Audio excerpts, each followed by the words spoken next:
Hello বন্ধুরা, কেমন আছেন আপনারা? আমিও কিন্তু খুব ভালো আছি। আমি এবং আমার এই বন্ধুরা কিন্তু খুবই ভালো আছি। আমরা আমাদের এই ছোট্ট ছোট্ট কাজের মধ্য দিয়ে এবং আমাদের পরিবারকে নিয়ে খুব ভালো আছি এবং আপনাদের সাথেও কিন্তু একটা সুন্দর পরিবার গড়ে তুলতে চাই, যেটা আপনাদের ভালোবাসা ছাড়া কিন্তু সম্ভব নয়। তাই আমাদের চ্যানেলটাকে একটু সাবস্ক্রাইব করে দিও। আজকেও চলে এসেছি আমাদের নাচের একটা শ্যুটের ব্লগ নিয়ে। এখানে দেখুন, শ্যুট করতে করতে আমরা কিন্তু ভীষণ মজা করি আর সাথীরা দিকে কিন্তু অলরেডি হরি হরায় নমকৃষ্ণ এটা করতে শুরু করে দিয়েছে বসে বসে। আর আমরা কিন্তু ভীষণ মজা করে আজকের শ্যুটটা পুরো কমপ্লিট করেছি। সাথী একটা গান গাইছে বসে বসে, আর আমরা দুজনে এদিকে বেলে বেলে করে নাচতে শুরু করে দিয়েছি। चीज बड़ी है मस्ती मस्ती है चीज बड़ी है मस्ती। এখানে দেখুন, গান দেরি আছে বলে আমি একটু ওয়েস্টার্ন ডান্স করে দিলাম। তো যাই হোক, মজা নয়, এই শ্যুট করতে গিয়ে যে কতটা পরিশ্রম লাগে, কতটা কষ্ট লাগে, তা আপনারা খানিকটা কিন্তু একটা ক্লিপিংসে দেখতে পাবেন। আর আমার এই ক্লিপিংসটা কিন্তু একদম অনিশ্চিতভাবে হয়ে গেছে, কোনো রকম প্ল্যানিং ছিল না। সাথে ক্যামেরা ধরেছিল, আমি সামনে এসে ওরকম করেছি। তারপরে দেখতে পাচ্ছি যে মানে ক্লিপিংসটা জাস্ট দারুণ হয়েছে, তো ওই জন্য ভিডিওর মধ্যে অ্যাড করে দিয়েছি। আর এই জায়গাটা দেখুন, ঘুরিয়ে লাফিয়ে আস্তে আস্তে ওর হাতের বালাটা আমার হাতে এসে গেঁথে গেছে, আর ওর হাত থেকে পড়ে গেছে খুলে। মানে ওর হাতও ফুলে গেছে, আমার হাতেও এসে পুরো অনেকটা জায়গা পুরো মাংস উঠে গেছে হাতের।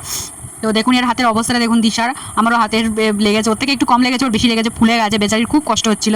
আমার যখন লেগেছে মানে অনেকক্ষণ তো না খেয়ে দিয়েছিলাম, খুব কষ্ট হচ্ছিল, যেন পারছিলাম না, কিন্তু আমরা পুরোটা কমপ্লিট করেছি। আমাদের লক্ষ্যটাকে আমরা কমপ্লিট করেছি। আর একটা মিউজিক ভিডিওর পিছনে যে কতটা পরিমাণ কষ্ট লুকিয়ে থাকে, এটা কিন্তু সবসময় প্রকাশ করা যায় না। একটা উদাহরণ যেমন দেখুন, এখন আমি কিন্তু একদম দাঁড়াতে পারছি না, আমার পা তলা পুরো মানে জ্বলে যাচ্ছে, পুড়ে যাচ্ছে। তখন বাজে 1টা-1.5টার মতো বাজে। আমরা একদম ন্যাচারাল আলোটা নেওয়ার জন্য আমরা একদম ছাদের উপরে এই ক্লিপিংসটা নিয়েছি।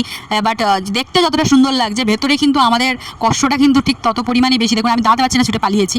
তো আমরা এরকম রোদের মধ্যে খুব কষ্ট করে শ্যুটটা করেছি। আশা করি আপনারা অনেক ভালোবাসা দেবেন। আপনাদের ভালোবাসা পাওয়ার জন্যই আমাদের কিন্তু এত কষ্ট করা। তো ভালো লাগলে অবশ্যই করে জানাবেন আমাদের এই নাচের সুন্দর সুন্দর ভিডিওগুলো আপনাদের কেমন লাগে। আর একটা করে শট হয়ে যায়, আমি আগে ছুটে দৌড়ে দৌড়ে পালাই। এতটাই হচ্ছে কি আমার পা নিচে জ্বলছে, বা রোদে পুরো যেন সারা শরীরটাই যেন ঝলসে যাচ্ছে। কিন্তু ঠিক এই রোদের মধ্যেও কিন্তু এক্সপ্রেশন ঠিক রেখে, সব কিছু ঠিকঠাক রেখে আমাদের ভিডিও এগুলো শ্যুট করতে হয়। আশা করি আপনাদের নিশ্চয়ই ভালো লাগে, অবশ্যই করে জানাবেন। আর ভালো লাগলে চ্যানেলটি কিন্তু সাবস্ক্রাইব করতে ভুলবেন না। আজকে শ্যুটটা করেছি আমার বাড়ির পাশেই একটা মন্দিরে, সেখানে শ্যুটটা করেছি। আর সবথেকে বড় অবদান হচ্ছে কি, সাথী না থাকলে আমরা আজকের কেন কোনো শ্যুটই ভালো করে করতে পারতাম না। তো সাথীকে অসংখ্য ধন্যবাদ। ও কিন্তু আমাদের জন্য প্রচুর পরিশ্রম করে। এই শুরুটা শুধু আমার দিশার নয়, আমাদের তিনজনের, আমার দিশার এবং সাথীর, এই তিনজনের নতুন করে পথ চলা শুরু। আশা করি আপনারা অবশ্যই ভালোবাসা দেবেন, আমাদের পরিশ্রমকে আপনারা অনেক ভালোবাসা দেবেন।